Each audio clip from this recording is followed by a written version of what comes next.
খুদার বাংলা হলে খুদার প্রিয়। আমার নাম মাহবুবে খুদা, আমার বড় ছেলের নাম নূরে খুদা, সেজু ছেলের নাম ফজলে খুদা, ছোট ছেলের নাম মঞ্জুরে খুদা। আমরা তো খুদার গোষ্ঠী। একজন মুসলমান আল্লাহর নামের সাথে মিলে নাম রাখার নিয়ম। যেমন আল্লাহর ৯৯টা নাম আছে, করিম, রহিম, সাত্তার, জব্বার, খালেক, মালিক। এই নামগুলা কার? তাহলে সবাই কি আল্লাহ হয়ে গেল না? যারা এই সাধারণ নামের অর্থ বুঝেন না, আফসোস তাদের জন্য। বুঝতে জিহাদ করেন, কিছু শিখে না শিখেই জিহাদ। মুহাম্মদ ইসলাম আদম থেকে শুরু করে যত নবী এসেছেন সবার ধর্মের নাম ইসলাম। ইব্রাহিম আলাইহিস সালামের ধর্মের নাম ইব্রাহিমী, ইসলাম। মুসা আলাইহিস সালামের ধর্মের নাম মুসা ইসলাম।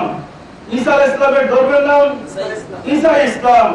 আল ইয়াউমা আকমালতু লাকুম দীনাকুম ওয়া আতমামতু আলাইকুম নি'মাতি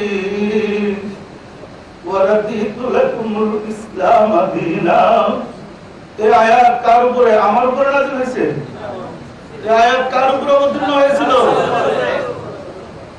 আল্লাহ কেন বললেন, হে রাসূল, আমি আজ আপনার দিনকে পরিপূর্ণ করলাম?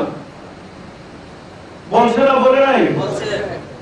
তাহলে যার দ্বারা আল্লাহর দিনকে পরিপূর্ণ করলেন, এই নামটা তার থাকবে না? নামটা বুঝতে পারবে?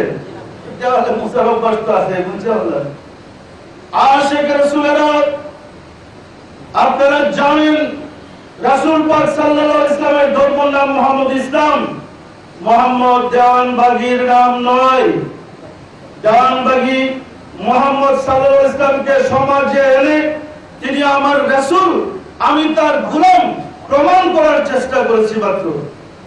আপনারা কি রাসূলের ইসলাম গ্রহণ করতে চান না? যে ইসলামের প্রেম, যে ইসলামের ভালোবাসা, যে ইসলামের মহব্বতে পরিপূর্ণ, আমরা সেই ইসলামের অনুসারী।